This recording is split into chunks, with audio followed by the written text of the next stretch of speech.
Good morning everyone, আশা করি তোমরা সবাই ভালো আছো, আমরাও ভালো আছি। সকালবেলা উঠে তো বাসি কাজ হয়ে গেল। আজকে না উঠতে দেরি হয়ে গেছে ঘুম থেকে একটু, জানো তো। আজকে প্রায় 7:30টার পরে উঠেছি।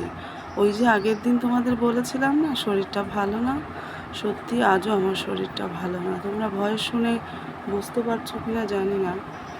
তো দেরি করে উঠেও সংসারের কাজ সঠিক সময়ে আমি শেষ করব, সেটাই আজ তোমাদের সাথে শেয়ার করব। বাইরে তো ভীষণ রোদের তাপ, প্রচণ্ড। তোমাদের তো দেখালাম বাইরের কি অবস্থা, 8টা বাজে, কি সাংঘাতিক রোদের তাপ। অন্যান্য দিকে শুনছি মেঘলা হচ্ছে, ঝড় বৃষ্টি একটু হলেও হচ্ছে, আমাদের এদিকে যে কবে হবে কে জানে। তো চলো, আজকের মেনুতে বিশেষ কিছু নেই। টক ডাল করব, একটু চাটনি করব, পটল ভাজা করব। পটলটা দাদাভাই প্রায় নিয়ে আসছে, এবার তরকারি, পটল আলুর তরকারি না আবার মশলা ছাড়া খেতে চায় না, সেই জন্য হালকা ওই ভেজেই দিচ্ছি, হালকা খাওয়া হচ্ছে তার জন্য। আর একটু লতি কাটছি, লতিও করব, সাথে পাট শাকও কাটবো, পাট শাকটাও করে নেব। তো চলো, কথা বলতেও ভীষণ কষ্ট হচ্ছে, ভালো লাগছে না, এনার্জি পাচ্ছি না একদম। এত কিছু খাচ্ছি, ডক্টরও দেখিয়ে আসলাম জানো তো আজকে 10টার সময় গিয়ে। তোমাদেরকে মেডিসিনগুলো দেখানো হয়নি, দেখাবো পরে। বিচ্ছিরি খেতে একটা লিকুইড মেডিসিন দিয়েছে, ওটা এনার্জি দেবে, ভালো লাগবে আর কি। সবসময় মনে হচ্ছে একটা ঘুমন্ত ঘুমন্ত ভাব, জানো তো, মনে হচ্ছে ঘুমিয়ে পড়ি। যাই হোক, তোমরাও সাবধানে থেকো, ভালো থেকো। যা যা এই গরমের প্রোটেকশান নেওয়ার দরকার, যা যা করলে সেইগুলোই কিন্তু তোমরা নিও, নয়তো বা আমার মতো অবস্থা হবে। এই দেখো, এই পেঁপেটা কিন্তু আমাদের গাছের, কয়েকদিন আগে একটা দেখিয়েছিলাম ব্লগে, আজকে আবার একটা দেখালাম, দাদাভাই পেরে নিয়ে এসছে, ওই জন্য ওইটা দেখালাম। তো আজকে ওটা কাটবো না, খুব শক্ত রয়েছে, আমার মনে হয় রোদে কালার হয়ে গেছে হয়তো, এত রোদের তাপ। এই আম কাটছি, একটু আমেরও চাটনি করব। ওরা কেউ আমের চাটনি খেতে চায় না, ওরা টক ডাল খাবে, আমি আমের চাটনিটা খাবো। আমার মুখে কিছু ভালো লাগছে না, হয়তো বা ভেতরে ভেতরে জ্বর হচ্ছে, বাইরে প্রকাশ হচ্ছে না। যাই হোক, অনেক গল্প করতে করতে আমার কাজও অনেকটা এগিয়ে গেল। এবার গল্প করি একটু অন্যরকম।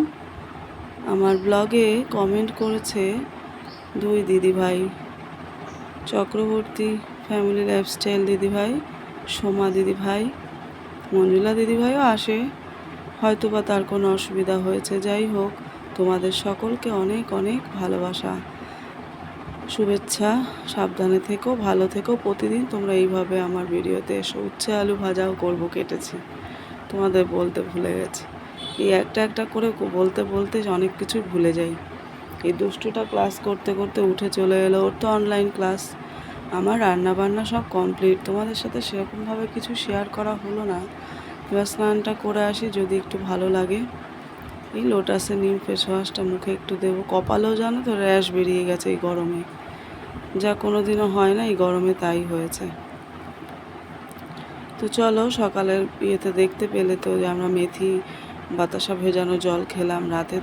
আগের দিন রাতে ভিজিয়ে রেখেছিলাম, তোমাদের তো দেখিয়েছি, সেগুলো খেলাম। এত গরমে না শরীরটা ভীষণই খারাপ করছে। এবার একটু স্নানটা করে আসি, দেখা যাক কি হয়। এবার অভিনব পড়তে যাবে, 2টো পড়া আছে, 2টোর সময় বেরিয়ে যাবে। 2টো পড়ে আবার একাই ফিরবে, কারণ ও বলছে মা তোমার শরীরটা ভালো না, আজকে তোমার যেতেই হবে না। সত্যি গো, আমি একদম এনার্জি পাচ্ছি না। কেন হঠাৎ এরকম হলো? ডাক্তার বললো ডিহাইড্রেশন হয়ে গেছে, একটু সাবধানে থাকো, স্যালাইন জল তৈরি করে খাও বা ওআরএস কিনে খাও, তাহলেই হবে। আবার ভাবলাম কি, এখানে দেখো দাদাভাই পাউডার মেখে পুরো ভরিয়ে রেখেছে, এটা একটু মুছে রেখে যাই। ওই জন্য এখানে আবার বসে গেলাম, এগুলো একটু মুছে পরিষ্কার করে তারপরে যাব। দেখতে কেমন বিচ্ছিরি লাগছে, পাউডারগুলো ছড়িয়ে ছিটিয়ে রয়েছে। ক্যান্ডিড পাউডারটা, বুঝেছো? এটাতে গরমকালে খুব উপকার দেয়, র্যাশ ট্যাশগুলো কমে যায়। চলো, যাই হোক, রান্না বান্নাও হয়ে গেল, ঘর গোছানো মোটামুটি কমপ্লিট হয়ে গেল। আর এইভাবে এদিকে ড্রেসিং টেবিলটাও মুছে গুছিয়ে নেব। একদম ভালো লাগছে না, কথা বলতে বলতে মুখ শুকিয়ে যাচ্ছে। কী করবো বুঝতে পারছি না। মেডিসিন তো চালু হলো, দেখা যাক, একটু ভরসা করি মেডিসিনগুলোর ওপরে। আর তোমরা তো আছোই আমার ভরসার জায়গা।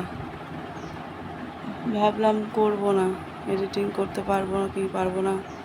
আবার ভাবছি একদিন মিস হয়ে যাবে ভিডিও দেওয়া, নতুন এসছি আমি, তোমরা হয়তো ভাববে যে কি হলো, ওই জন্যই আসা, জানো তো। আর না তো আমার যে অবস্থা দেখো, এমনভাবে তবে মনের জোরেই সব করে যাচ্ছি, জানো তো। যেই একটু মনের জোর পাই করতে থাকি, আবার গিয়ে শুয়ে পড়ি, যার জন্য ভিডিও খুব একটা বড় হচ্ছে না। চলো, হাসি মুখেই সবসময় কাজ করতে হয়। শরীর ভালো না মনে সবসময় যদি থাকে না, তাহলে কিন্তু শরীর কখনোই ভালো হয় না, ভালো থাকেও না, তাই না? এটা আমি মনে মনে ভাবি, পজিটিভ চিন্তা ভাবনা করতে হবে, ওটা ঠিক হয়ে যাবে, এটা করলে এটা হবেই। এই একটা পজিটিভ চিন্তা ভাবনা মনে রাখতে হয়, মনের জোরে কাজ করতে হয়। ভেঙে পড়লে কোনো কিছুতেই কোনো কিছু হয় না, হার মানলে চলবে না। এখন যদি আমি সারাক্ষণ শুয়েই থাকি, তাহলে তো শুয়েই থাকবো, বলো, সময় তো চলে যাবে, আর কাজগুলো সব পড়ে থাকবে, জমে যাবে। এই হচ্ছে ব্যাপার। আমার কাজ আমি যতটা ভালোভাবে করতে পারবো, অন্য কেউ কি ততটা ভালো করতে পারবে বলো? নিশ্চয়ই পারবে না। চলো, দেখো বাইরের কি অবস্থা, অনেক টাইম পর। তো চলো, ভিডিওটাও এখানে শেষ করব। ভালো লাগলে অবশ্যই লাইক শেয়ার কমেন্ট করো। ভালো থেকো, দেখা হচ্ছে নতুন একটা ভিডিও।